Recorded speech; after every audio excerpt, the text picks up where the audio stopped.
de Nicolás de Cusa, espero. Estamos bien, buenos días. Estamos el 16 de noviembre y estamos promediando la exposición esta sintética, pero bastante completa del pensamiento de Nicolás de Cusa. Estamos llegando a los escritos de Senectut, dicen, cuando son personas así que para la época eran Senectut, de Senectut eran tipos que tenían 60 años, ¿no? Esa era la Senectut. Y la obra cumbre del Cusano, metafísicamente, es el De Potest, que es de Possest, que es de 1460, que es un nuevo nombre para referirse a lo absoluto como potencia y como necesidad absolutas. Y hay que atender no solo a los sustantivos y al adjetivo, sino al adjetivo potencia y necesidad absolutas. Y no lo pone como potencia o necesidad, sino si fuese una O sería conjuntiva. Es potencia y necesidad, porque la síntesis es entre acto y potencia. Para Aristóteles, la potencia no es necesidad. Entonces, esta obra es la consumación del pensamiento del Cusano. Y ya ella está delatando el impacto que ha tenido una obra clave, que es la de Proclo. Proclo sobre Parménides, el comentario de Proclo sobre Parménides. De todas formas, aquí hay que atender y atenerse al significante, que es como un neologismo. Y es una cosa que hacen muchos los alemanes y la lengua alemana, pero aquí está en latín, este enigmático nombre possest, porque es el posse y el est, la conjunción de las dos palabras, possest. Y Nicolás de Cusa comienza este opúsculo possest a partir de una epístola de Pablo de Tarso a los Romanos 1:20, en la que dice que las cosas invisibles de Dios se ven de modo invisible. Esto no solo es enigmático, sino que es trascendente y trascendental en los sentidos técnicos de las palabras. Trascendente y trascendental porque lo fundamental de la fe es lo invisible. Y lo fundamental de la filosofía, que se presupone que no es de fe, es lo visible. El theorem de la teoría es lo que se puede ver.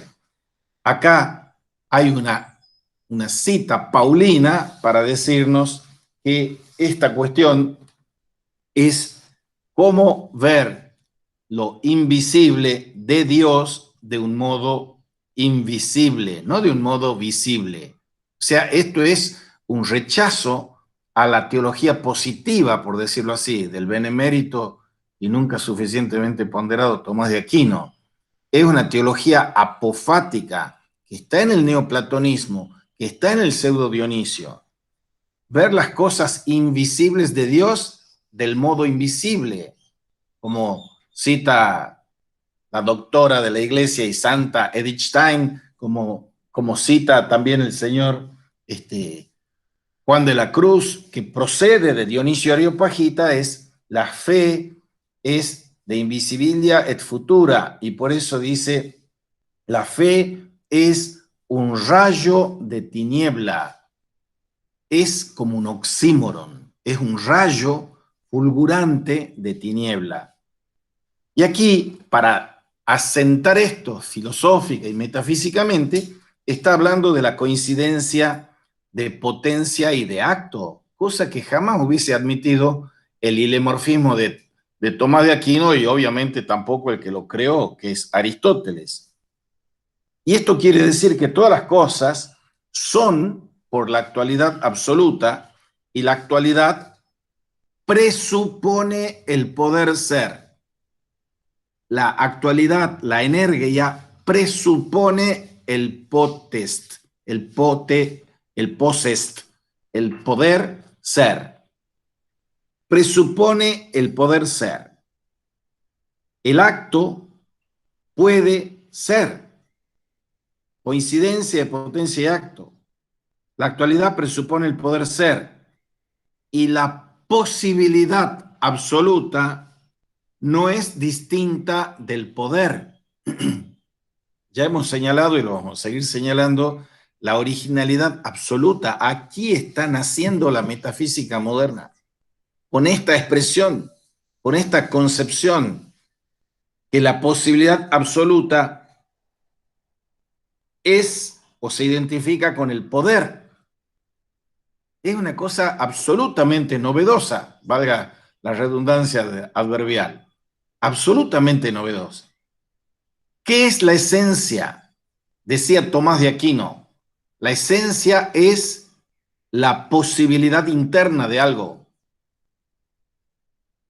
Essentia id est possibilitas. La esencia es la posibilidad interna.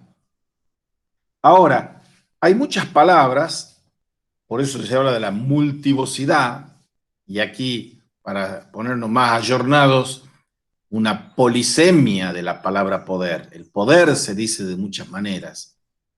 Una de las maneras es la potencia absoluta. Otra de las maneras es una potencia relativa. Cuando yo estoy hablando en el término de acto-potencia de Aristóteles, estoy connotando la potencia relativa, porque yo no puedo hablar, predicar ni comprender nada que sea potencia absoluta. Por ejemplo, la materia prima, la proteíle. Entonces, aquí yo estoy hablando de algo distinto, radicalmente distinto. El verbo latino possum, de posse, de poder, y la tercera persona singular del presente indicativo del verbo sum, el est, posse est, possest. Hay que entender primero qué significa este nombre complejo en cuanto a su morfología, que complica enigmáticamente de modo simplísimo la potencia absoluta. Y es que el señor Nicolás de Cusa, como Eckhart, quien lo está precediendo e instruyendo a él, vienen de Tomás de Aquino y lo conocen, pero también están haciendo acuse recibo, que es algo absolutamente novedoso, la vía moderna, la vía nueva, que es el nominalismo. Pero también están acogiendo de un modo diferente al averroísmo y nominalismo. Pero para la potencia absoluta, más importante aún es el nominalismo que el averroísmo, porque era la polémica de los nominalistas contra los realistas, o sea, de los ocamistas contra los tomistas, por decirlo así, hablar de la potencia absoluta. Lo importante, sutil y profundo, abismáticamente profundo en Cusa, es que estemos hablando de potencia absoluta sin empezar a prender el fuego a la hoguera para mandarlo a la herejía por la Inquisición.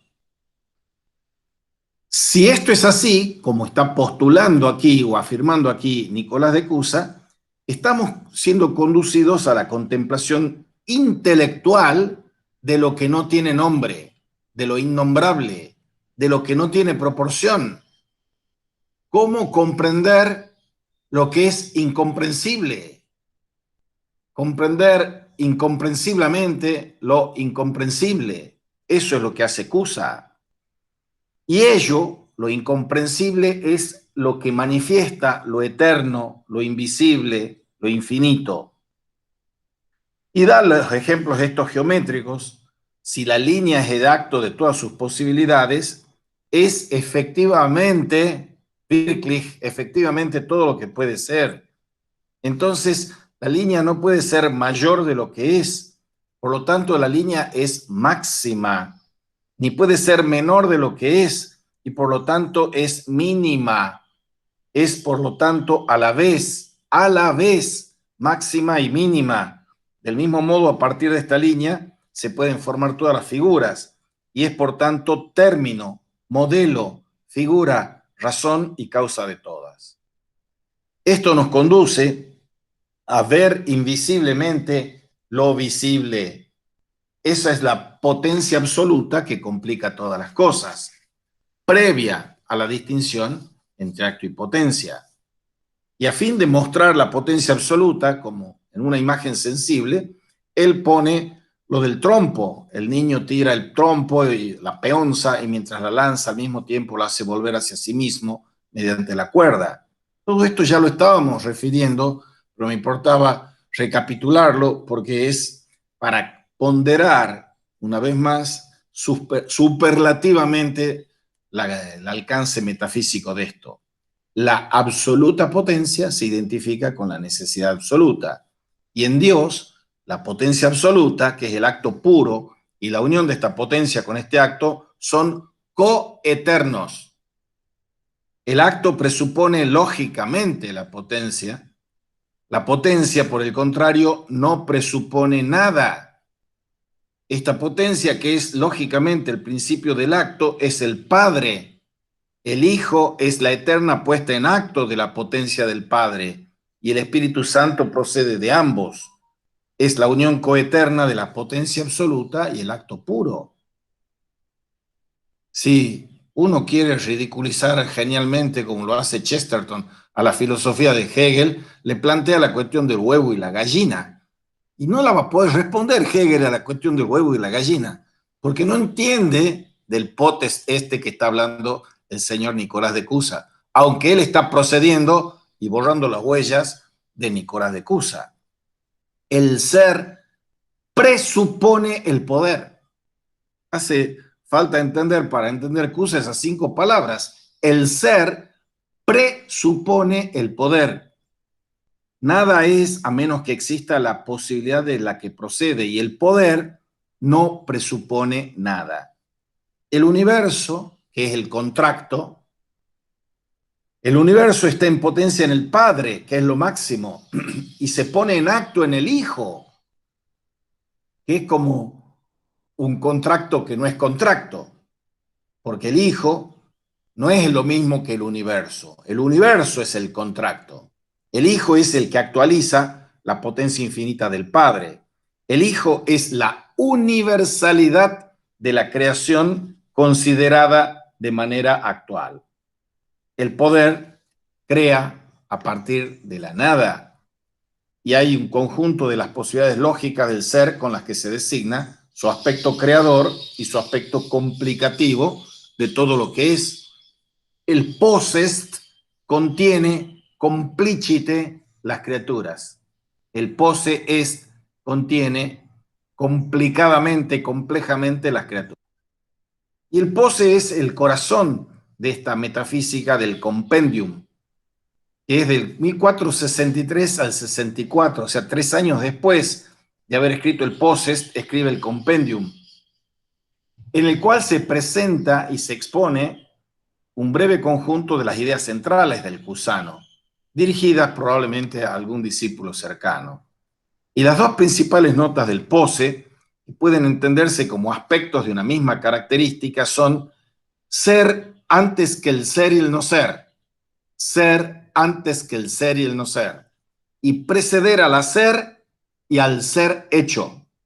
Por este motivo, el Cusano afirma: toda cosa que puede ser o ser conocida en el mismo poder está complicada. Existe la cosa, va a decir más adelante, porque existe el poder ser. El poder mismo es causa de todo lo que existe. Y es esto y no otra cosa porque existe la suma igualdad. Vayamos al posse ipsum, el propio poder, que es la última clave hermenéutica del Cusano en el tratadito, en el opúsculo de Apice Teorie de 1464, que es la formulación de la última clave hermenéutica que Nicolás de Cusa presenta respecto de su propia obra. Aquí el Cusano da cuenta de sus meditaciones respecto de la cuididad, de la quiditas. Ya hemos visto que la cuididad, quiditas, es la esencia. ¿Cómo se traduce al latín la quiditas, que es esa palabra usía, tan polisémica y equívoca cuando no se la sabe interpretar y traducir. Y no la sabemos interpretar y traducir. Por eso es tan pieza angular la Quiditas.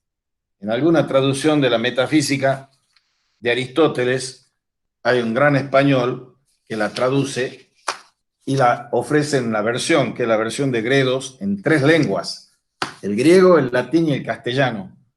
Y ahí este buen señor muestra las dificultades que tiene la concepción de la Quiditas, de la usía. Y entonces, con sorna no disimulada, critica una de las versiones al castellano, porque qué comodidad para alguien que no sabe, dice, para traducir hay que saber 3 cosas: la lengua de la que se traduce, la lengua a la que se traduce y el tema de lo que se traduce. Entonces, traducir usía y dejarla en el texto en castellano como usía es no saber traducir. Esta cuestión es lo que está en torno de la Quiditas. ¿Cómo se dice usía en latín? Quod, quid, erat, esse. Quod, lo que, quid, lo que, erat, el pasado, esse, ser. Quod, quid, erat, esse. Entonces, dice en el Demente, capítulo 11, vides igitur ante omnem rerum temporale nexistent nexu procedente de posse fieri, absoluto et posse facere absoluto. Y eso es simplex eternitas. Eso es la Quiditas. Esa cuididad subsistente en sí, antes de toda diversidad. O sea, identidad antes de toda diferencia, la identidad que viene de la Quiditas, del posse, la cual no sería sino la misma hipóstasis de todos los entes. Todo lo que es, dado que puede ser, requiere el poder mismo, el posse ipsum.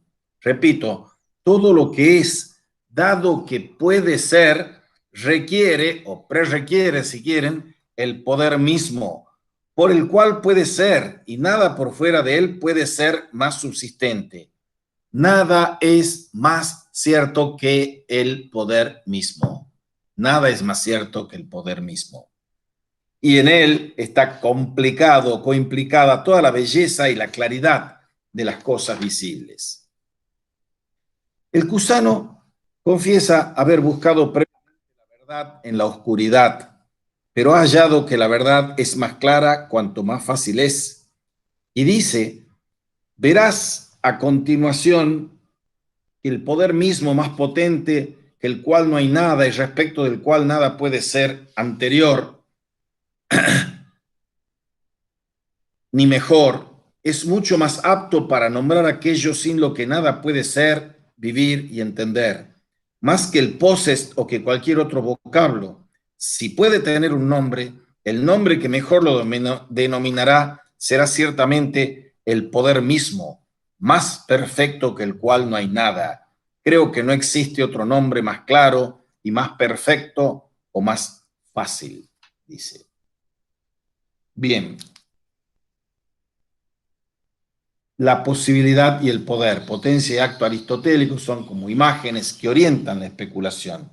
Y el término quiditas expresa el qué es, quid est, esto o aquello, y era usado en la escolástica como sinónimo de esencia, en el sentido, y la palabra esencia castellana es el esse y el entia, el infinitivo verbal del ser, esse, del acto de ser, en el ente, entia, participio presente, es la quiditas, la esencia en el sentido en que expresa la definición de la cosa, a diferencia de la esencia entendida como una determinación ontológica, como forma en el hilemorfismo, y la esencia entendida como principio de inteligibilidad del ente y de sus operaciones, como naturaleza. El Cusano retoma este concepto ya en el contexto de su temprana filosofía, porque él está diciendo que la metafísica y la cosmología, en su docta ignorancia, se refiere a aquello que subyace a toda posibilidad de ser nombrado. Por eso se lo aborda cuando se aborda lo que hemos visto en el maximum, en el possest y en el posse ipsum. Bien. Ahora, mostrar la unidad en la diversidad. Múltiple, lo uno y lo diverso, es mostrar cómo todas las doctrinas especulativas han versado en torno al poder mismo o su aparición, la aparición del poder. O sea, lo sepan o no, y en general no lo saben, lo quieran o no, y en general no lo quieren, todos están nombrando, cuando nombran la clave de todas las claves, el possest. Eso es lo que está diciendo Cusa. Pero esto no termina ni culmina en la cuestión teorética metafísica, sino que esto se consuma en una dimensión práctica, sociopolítica, de la concepción cusana de la potencia. La cuestión del poder es una cuestión clave y sumamente mal entendida. Normalmente cuando nosotros mentamos o nombramos la palabra poder, estamos mentando y nombrando algo que está equivocado metafísicamente y políticamente. Porque poder no es lo mismo que autoridad. La autoritas es lo que hace crecer. Y el poder es lo que efectiviza el poner en acto la actualidad, la realización efectiva.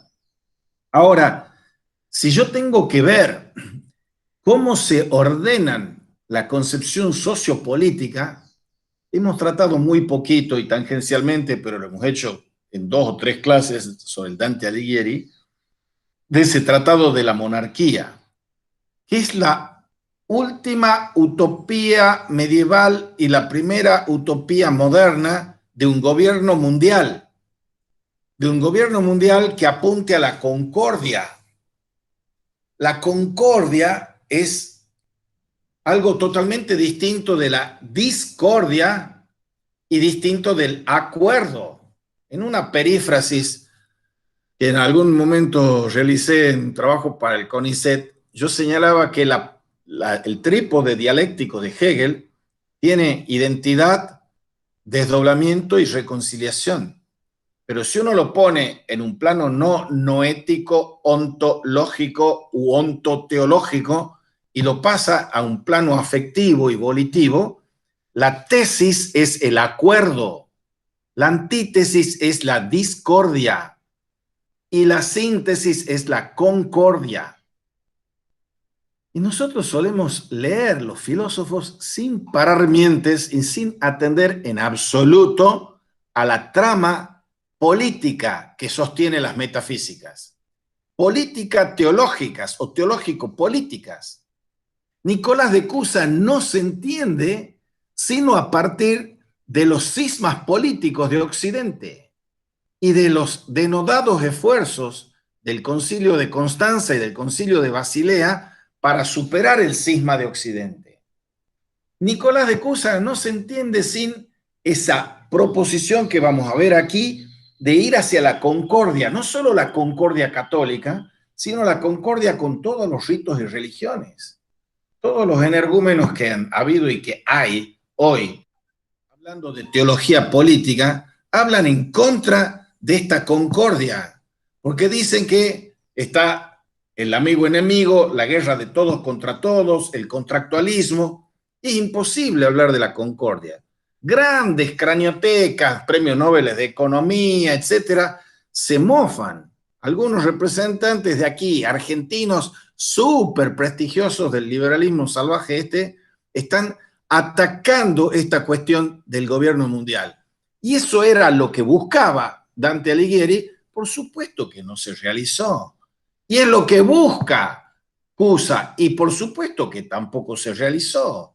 Las cristalizaciones de esos gobiernos mundiales están encarnados en el Sacro Imperio Romano Germánico, pero díganme dónde se realizó la guerra de todos contra todos y dónde se realizó una encarnación de un gobierno liberal mundial. Porque esto están diciendo el mundo tiene que estar regulado por el mercado. Bien, Veamos, antes que seguir con estos devaneos y divagaciones de las imbecilidades contemporáneas, a ver qué nos está diciendo Nicolás de Cusa con aplicar la potencia a la dimensión sociopolítica. La palabra mental es una palabra que se expresa en la palabra escrita y hay que armonizar las palabras porque los discursos también forman gobierno. Las palabras matan o las palabras dan vida. Y eso es lo que tiene absolutamente en claro también Nicolás de Cusa. Y él tiene de pace fidei, la paz de la fe. Cuando hay guerras, antes de que estallen las guerras de religión del protestantismo y del catolicismo, están esas guerras en las que no hay paz de la fe, porque cada una de la fe se erige como autócrata y tirana y quiere eliminar al otro. De pace fidei está mostrando el cusano que hay que buscar la unidad de la fe en la diversidad de los ritos. Pero estas taras que les estoy diciendo no son solo que vengan del liberalismo. También los cristianos aspirantes a místicos están rechazando esta pluralidad legitimísima de los distintos caminos espirituales, sea que venga del budismo, del sufismo, del cristianismo, del catolicismo, del protestantismo, del judaísmo o del agnosticismo, del ateísmo. Hay pluralidad de ritos y de orientaciones espirituales y todos van hacia lo mismo, hacia la unidad. Lo que está diciendo hay que buscar la unidad de la fe en la diversidad de los ritos. Es una concepción maravillosa que también la tenía en forma larvada y distorsionada, por otra parte, Santo Tomás de Aquino en la cuestión 14, artículo 11 de las cuestiones disputadas de Veritate, que se hacía esa pregunta. En el siglo XIII se hacía la pregunta, si una persona nace en la selva y es criada en la selva por las bestias, ¿está con posibilidad de salvarse? La salvación era confesar positivamente y públicamente la fe en Cristo.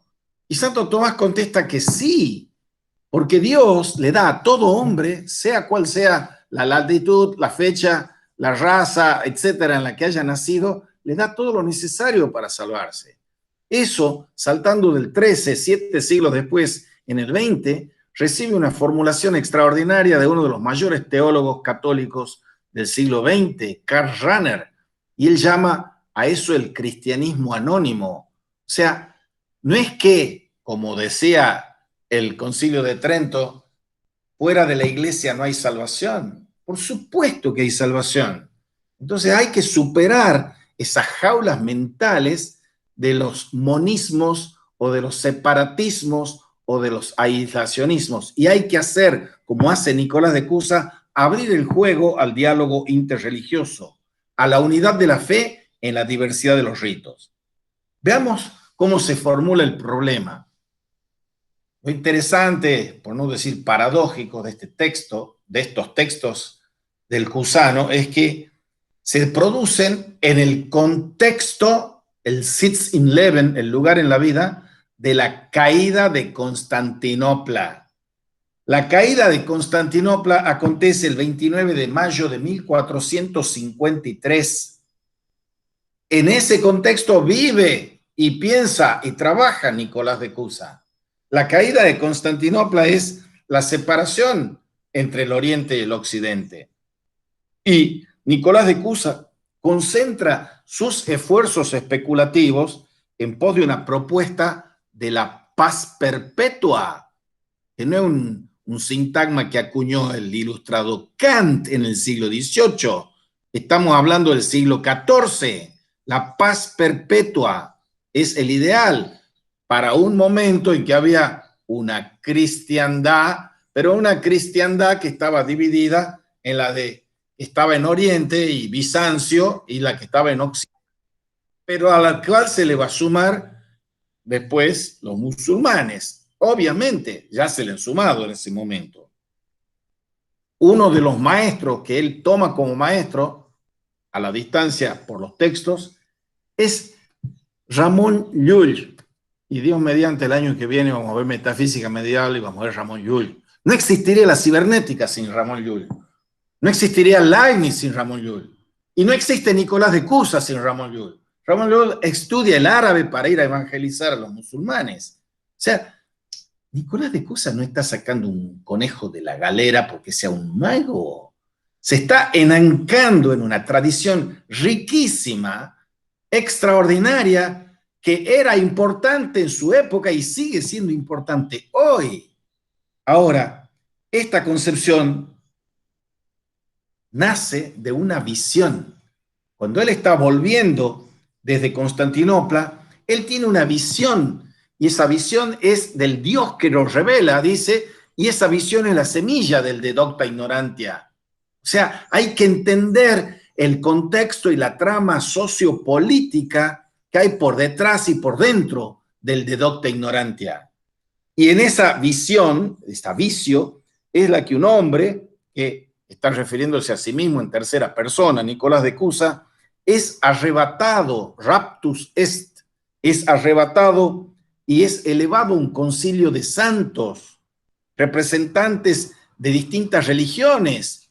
Lo vamos a ver maravillosamente expresado en el último autor que vamos a ver este año, que es Pico de la Mirándola. O sea, Pico de la Mirándola está encarnando e irradiando fulgurantemente lo que ha hecho Nicolás de Cusa, concilio de santos de todas las religiones. Y las 999 tesis de Pico de la Mirándola hablan del Islam, de los musulmanes, de los cristianos, de los neoplatónicos, de la mística judía. Y nosotros seguimos con los separatismos. Seguimos defendiendo, si vos no sos cristiano te va al infierno. Si vos no sos judío te va al infierno, qué sé yo, al Sheol.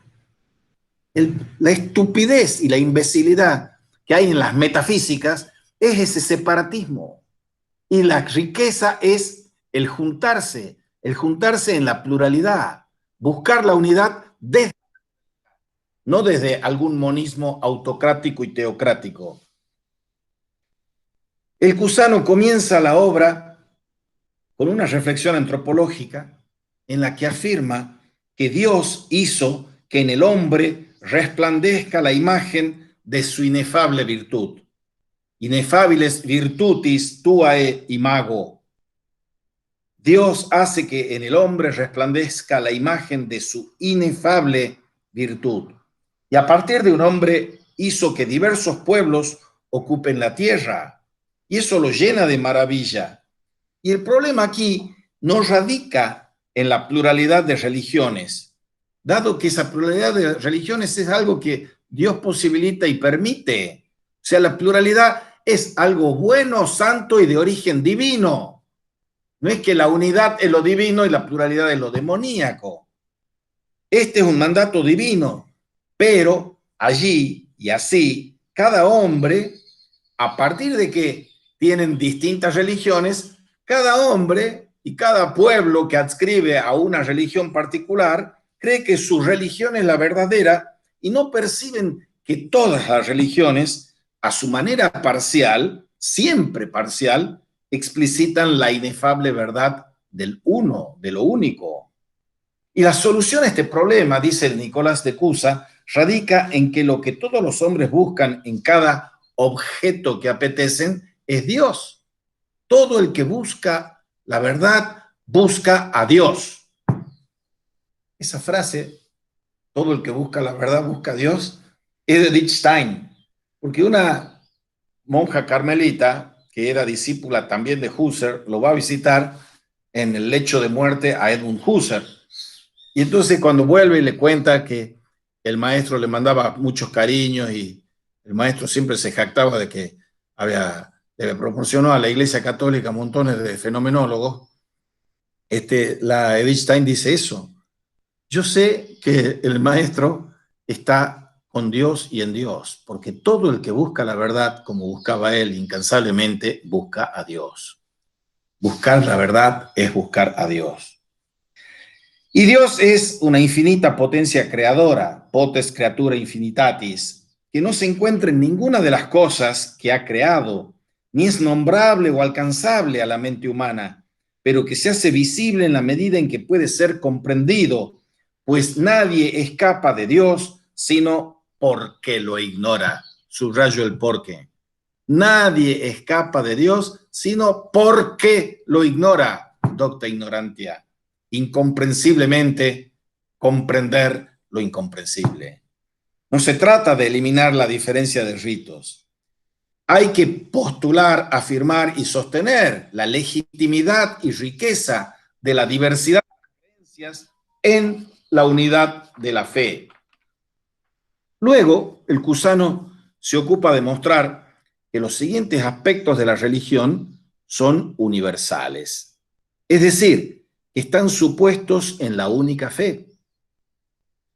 Dios es único, Dios es eterno, Dios es simple y Dios es principio de todas las cosas. Pero en segundo lugar, se afirma Trinidad de Dios en el universo, Trinidad que está en Proclo, que antes está en Pitágoras, que va a estar después en los hindúes, o antes, según se vea, y que está en la Trinidad cristiana, y que está en la Trinidad hegeliana, cada uno con modulaciones diferentes.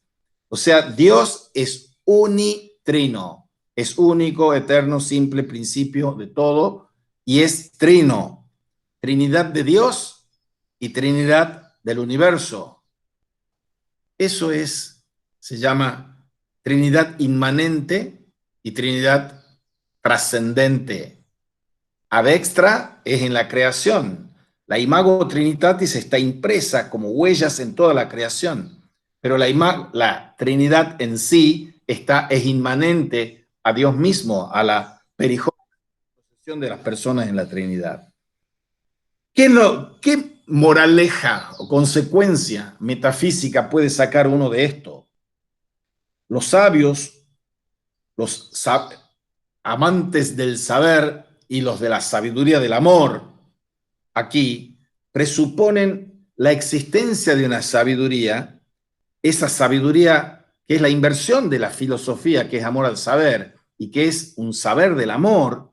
Eso está en Juan de la Cruz, está en Eckhart, etcétera, y está en filósofos como Levinas después. Es la sabiduría que es eterna, que es previo a todo saber, existencia de una sabiduría, y no puede haber muchas sabidurías. No es que haya la sabiduría japonesa, la sabiduría china, la sabiduría... No, existe una sola sabiduría, es la sabiduría divina, y de ella proviene las sabidurías que se encarnan particularizándose, porque la unidad de sabiduría, en este caso, la unidad es antes que la pluralidad. O sea, hay proyecciones y radiaciones particularizadas, expresivas, de la unidad única, clarísima, que es la sabiduría una. Y esa es la sabiduría del verbo para el cristiano, el verbo que se hizo carne y habitó entre nosotros. El verbo, con mayúsculas, se pregunta si el verbo y la sabiduría son lo mismo, a lo que contestan los griegos, los italianos y estos alemanes, contestan que sí, porque el verbo concluye que la sabiduría es eterna, porque existe antes que las cosas y son inicio de todas las cosas, el verbo. En Cristo, dice el cristiano, fueron creadas todas las cosas. Y todas las cosas fueron creadas antes de infundirles una quidditas, una esencia. Todo es eterno y procede de la eternidad. Pero cuando sale a la existencia, de la quidditas pasa a la existencia, de la esencia a la existencia, ahí entra una particularización y una temporalización. El verbo inicia todas las cosas, en él fueron hechas todas las cosas, pero el verbo consuma la sabiduría, que es eterna, porque existe antes de todas las cosas, es principio, porque es antes de todo, es simple, ya que todo ser compuesto es iniciado, y dado que la unidad es antes que toda pluralidad, es el Dios único, eterno, simple y principio de todas las cosas. Esto nos lleva de nuevo a la Trinidad de Dios y el universo. El hindú dice que no puede admitir la Trinidad sin una pluralidad de dioses. Esa es la diferencia entre la Trinidad de los hindúes y la Trinidad cristiana. El Verbo, en cambio, el Verbo encarnado, dice que Dios infinito es inefable, por lo que hay que hablar del universo del cual Dios es el principio, la igualdad eterna de la unidad y la conexión eterna de la igualdad de la unidad.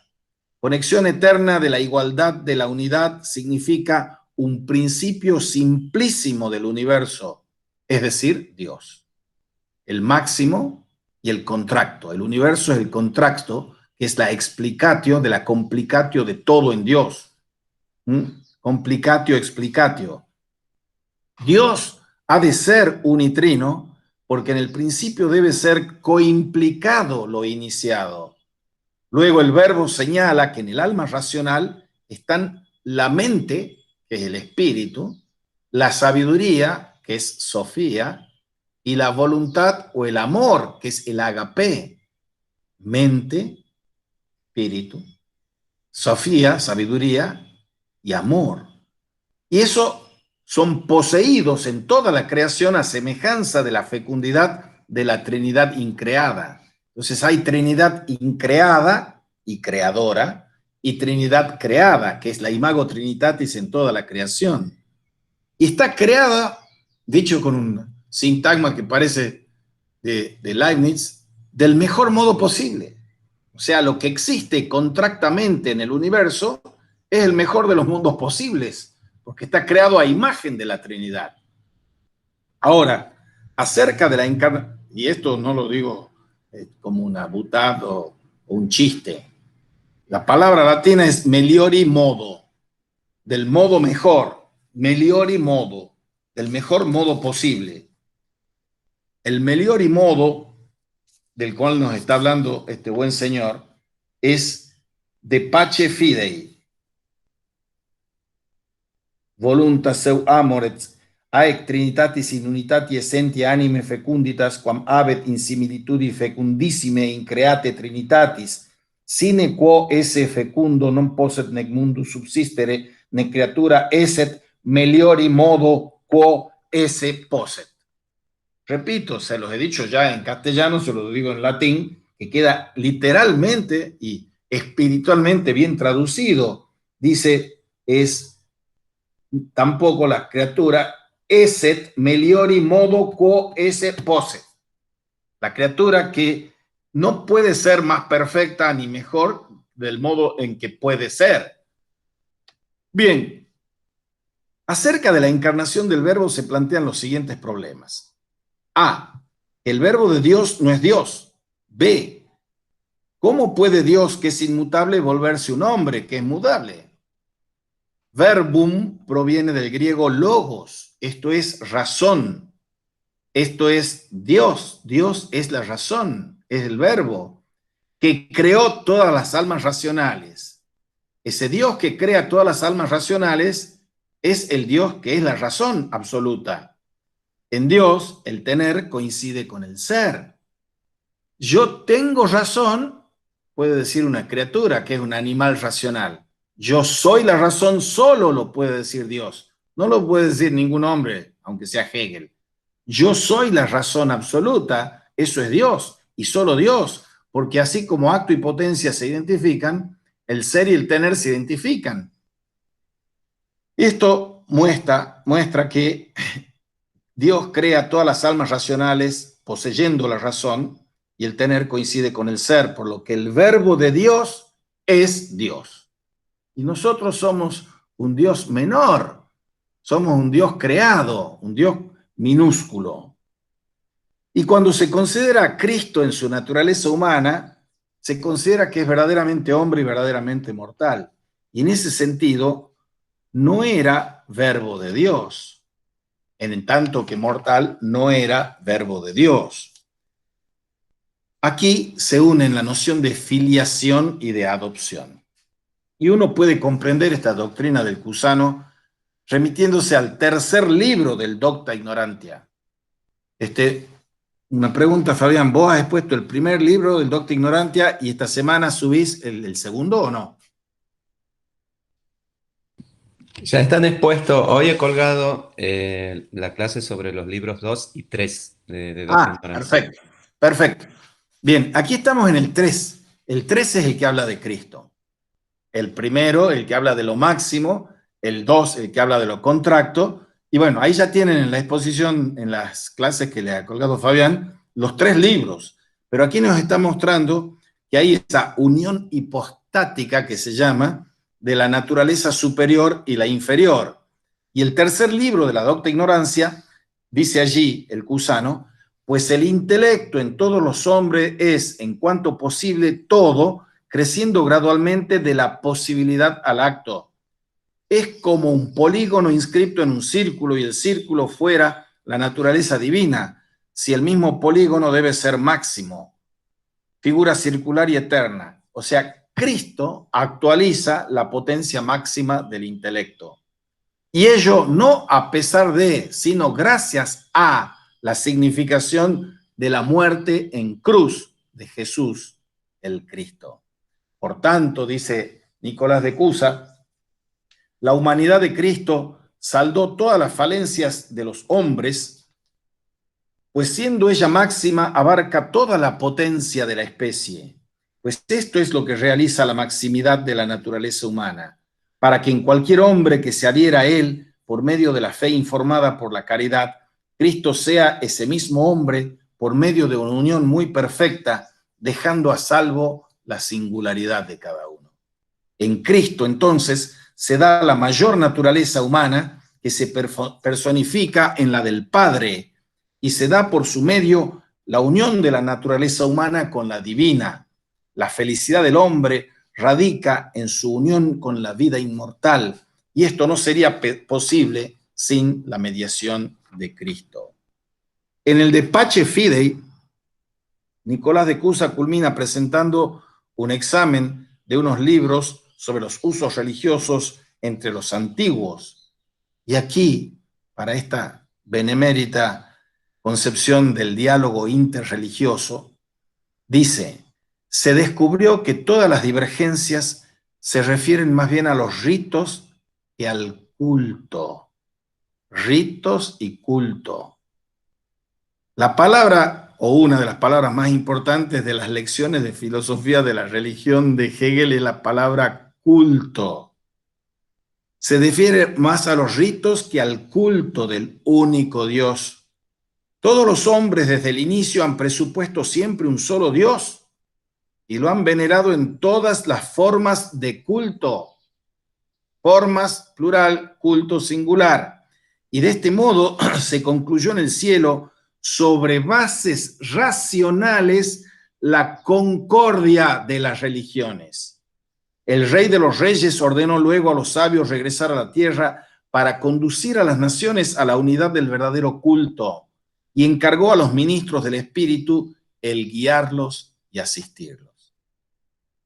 No sé si tienen alguna pregunta de esto, si no, yo avanzo para los últimos 2 puntos que me quedan del Cusano. Sí, son una pregunta. Está claro, digamos, la posición del Cusano en relación a lo que se podría llamar el ecumenismo y todo esto que vos has venido planteando en el contexto del cisma.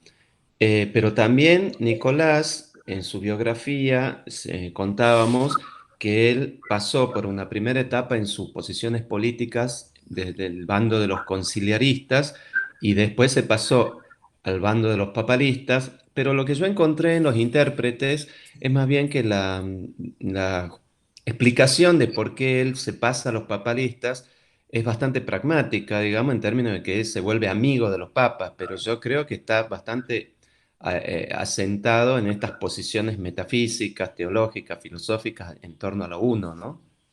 Sí, eso es relativamente así, porque él no se hace amigo de los papas, sino que era amigo y los nombran papas a los amigos de él. Es una cosa un poco distinta, pero es cierto lo que vos decís, pero es que nosotros tampoco manejamos ni estudiamos las concepciones políticas del medioevo. Y el tema del conciliarismo y el papismo son posiciones que estaban entronizadas. Ahí los conciliaristas eran la novedad respecto del poder omnímodo y autocrático y tiránico que estaban teniendo los papas de la curia romana. Entonces, cuando eclosione con Martín Lutero, ya tiene unos siglos de preparación en el que están dándose esa lucha. En la época del siglo XIV, estamos contemporáneos con el señor Nicolás de Cusa, surgen las concepciones políticas que hoy llamaríamos del liberalismo, porque está Marsilio de Padua, está Guillermo de Ockham, y son tipos que están del lado del emperador y no del papa, están contra el papa. Erasmo de Rotterdam, Tomás Moro, que son católicos y mantienen los pies dentro del plato, son tipos que son profundos críticos. Dante Alighieri, hemos visto, los manda al infierno a Bonifacio VIII. Entonces, el conciliarismo era un tertium quid, era una posición intermedia entre la autocracia y las tiranías papistas, por un lado, y las disoluciones en pluralidades de iglesias nacionales, por decirlo así, por el otro lado. El conciliarismo buscaba una vía intermedia y él efectivamente es bastante pragmático. A él se le da por redactar estas cuestiones que tienen que ver con la docta ignorancia, con la concordia católica, en el momento que está fracasando el concilio de Basilea, fracasando el concilio de Constanza, que es lo que querían evitar, el cisma. Él siempre está queriendo evitar los cismas. Entonces está buscando todos los caminos para conciliar. Entonces, con criterios pragmáticos, hay algunos papas que lo acogen y le pegan una patada a Nicolás de Cusa, y hay otro que amigo de él que lo nombran papa y entonces vuelve a tener un cierto predicamento en la curia. Pero en el momento que él está formulando esto que estoy exponiendo yo ahora, lo mandan a hacer la guerra contra los turcos. Y él muere yendo hacia la cruzada contra los turcos. O sea, una cosa es la praxis y otra es la teoría. En la teoría, él ha estado rompiéndose el lomo para que la conciliación entre la pluralidad en la unidad se diera. Pero prácticamente, bueno, siempre sabemos que esas batallas son como la del Quijote, destinadas al fracaso siempre. Fracasan, pero son los intentos más legítimos, buenos y dignos de ser imitados en el siglo XXI, de que tenemos que buscar reconocernos todos hijos del mismo Padre, y eso, principio, fraternidad, compasión, misericordia, para que convivamos como fraternalmente y no sacándonos los ojos los unos a los otros. Veamos en detalle las consideraciones acerca de la propuesta de paz. Que haya sido Dios quien envió a los profetas a distintas regiones a fundar diversas religiones ha llevado a que los estudiosos de Nicolás de Cusa formulen que Nicolás de Cusa es el que ha formulado una antropología de la paz. Que la paz de la fe no consiste en la postulación de una unidad, sino en el intento de los individuos de sostener su fe y la paz al mismo tiempo. Sostener la fe y la paz al mismo tiempo. En las palabras del arcángel, al comienzo de la obra sobre el carácter humano, de criatura y del poder divino interno, se da cuenta de que todo lo que los hombres hacen se debe a un poder interno dado por la divinidad. Es decir, que Dios es responsable de la pluralidad de religiones.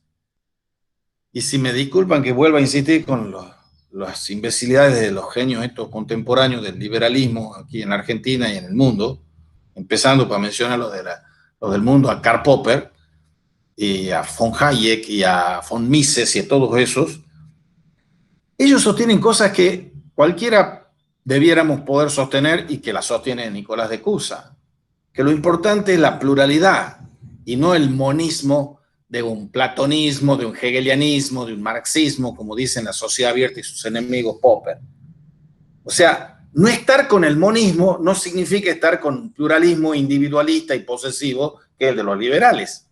Aquí, Nicolás de Cusa, que obviamente no tenía por qué avisorar a dónde iba a conducir el liberalismo, en que se defiende el individuo contra el Estado que lo fagocita, Dios es responsable de la pluralidad, concibe Nicolás de Cusa, de la pluralidad de los hombres, la pluralidad de las sociedades y la pluralidad de las religiones también.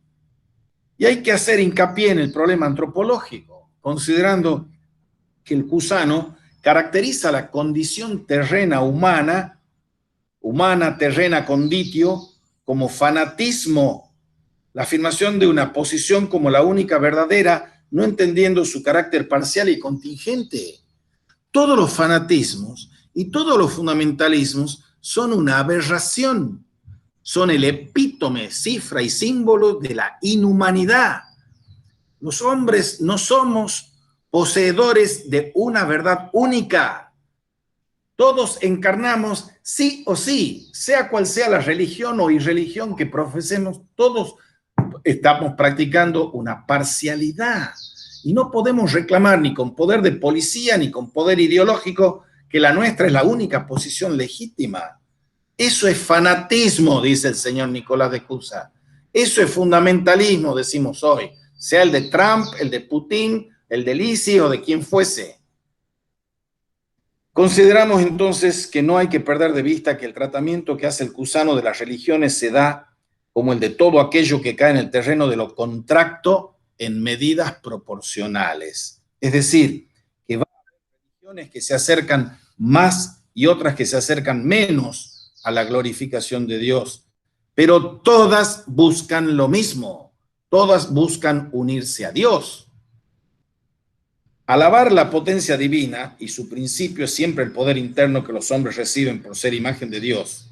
Como observa Claudia D'Amico, el camino de acceso a la unidad de la fe, que es inefable, se da por la máxima doctrina de la ignorancia, que ve intelectualmente la unidad de la verdad divina, que funda la unidad de la fe, por lo que complica todos los discursos conjeturales humanos, los cuales también se encuentran complicados en la unidad del logos o sabiduría divina. Entonces, la concordia de las religiones no es un hecho, sino algo que debe ser aprendido. Este único Dios solo es accesible en la diversidad de los ritos. Dios solo puede ser alabado en la paz, pero como el fanatismo es parte de la condición humana, dicha paz solo se puede alcanzar por la aproximación de la unidad de la fe. Quisiéramos destacar, dice el autor al final, dos aspectos que nos parecen esenciales en estas doctrinas de la Concordia Fidei. A. Dios es caracterizado como infinita potencia que todos nosotros conocemos a partir del universo, pero Dios, en tanto Padre, es una potencia ingenerada, mientras que el Hijo es la misma potencia generada en una naturaleza humana y a la vez divina, por medio de la cual el hombre puede alcanzar la inmortalidad. Y B, los ritos son un fruto del poder interno de los hombres, que es un don divino a partir del cual pueden honrarlo en la diversidad. Podemos ver entonces el modo en que la propuesta cusana de una Concordia Fidei resume una condición dinámica del acercamiento al objetivo. Por un lado, el acercamiento a la inmortalidad solo por la mediación de la identificación con la potencia en el Hijo. Por otro, la diversidad de ritos que, corregidos de los errores del politeísmo, permiten alabar a Dios de la mejor forma posible, manteniendo a los pueblos en un estado de paz perpetua. Y se termina este artículo, glosado así muy sintéticamente aquí en estas clases, con las dimensiones de la potencia en el pensamiento del cusano. Por lo que venimos señalando, se presenta la concepción metafísica de la potencia en la temprana filosofía de Nicolás de Cusa con el máximo absoluto, diciendo que el máximo absoluto es improporcionable. Luego se muestra el carácter trinitario de lo máximo. Nicolás de Cusa propone respecto del universo, en el segundo libro del de Docta Ignorancia, a partir de la consideración del número, el número está en el segundo, y nos detenemos en la dualidad de complicatio que da ocasión de examinar el carácter del universo en tanto consiste en el despliegue o explicación de la unidad en la diferencia. En tanto, la unidad de Dios es complicación simplísima de todo. De modo que lo máximo absoluto es potencia absoluta, la cual, contraída por el acto, es el universo, que, por la limitación de la contracción en la materia, no puede ser en acto infinito. Y la mente humana, el espíritu humano, es productor de conjeturas para aproximarnos a esto. Y eso se ve en el de Idiota, el tratado de Idiota, o sobre la sabiduría, en el de Mente, del espíritu, que se encuentra la explicitación de este carácter dinámico de la relación del hombre con el mundo a partir del poder de su mente y de su función como fuerza asimilativa, así como hemos visto que en la visión de Dios, la visión humana, de visione Dei, humana visio, es caracterizada como imagen. La visión humana es imagen de la visión absoluta y en virtud de su dinamismo es llamada espejo vivo de la divina, speculum vivum. Y al detenernos finalmente en los opúsculos tardíos encontramos a la potencia con un rol particularmente central, porque es el centro de los diversos modos de nombrar a la divinidad que ejercita Nicolás de Cusa en los últimos años de su vida. Possest, posse ipsum, muestran de qué modo la potencia ocupa en el periodo de senectud del cusano un lugar clave como núcleo de la metafísica. El vocablo possest, en el escrito titulado con ese nombre, le permite presentar de modo enigmático la complicación de todo, en la cual la potencia y el acto se identifican. Y en el de Apice Theorie, el posse ipsum como hipóstasis de todo lo que es, permite abordar el singular valor de la potencia para dar cuenta de los aspectos metafísicos y antropológicos del pensamiento cusano. En último lugar, nos ocupamos de la cuestión social desde la perspectiva dinámica que ofrece Nicolás de Cusa. En De Pace Fidei, la potencia que nosotros conocemos a partir del universo y de la contracción de la naturaleza divina, pero que en su dimensión absoluta es Dios Padre, potencia infinita e ingenerada. Es aquello que debe ser venerado por los hombres, no a partir de una única religión, sino de la diversidad de los ritos, cada uno de los cuales surge de la diversa constitución de los hombres, puesto que estos, como ha sido visto, en ellos reluce la imagen de su inefable virtud, que les permite venerarlo tanto más cuanto más plural lo hacen. Y con estos elementos, en lo que concierne a las diversas o diferentes dimensiones del concepto de potencia, se aborda una cuestión que nosotros no abordamos aquí, de cómo Nicolás de Cusa afecta al pensamiento de Giordano Bruno. Bien, no vamos a continuar. El miércoles vamos a tratar de terminar, dar un cierre a Nicolás de Cusa para empezar después con Pico de la Mirándola. Pero si hay preguntas o comentarios ahora sobre esto, háganlas, por favor. ¿No? Nos vemos entonces. Hasta luego, profesor. Muchas gracias. Chao.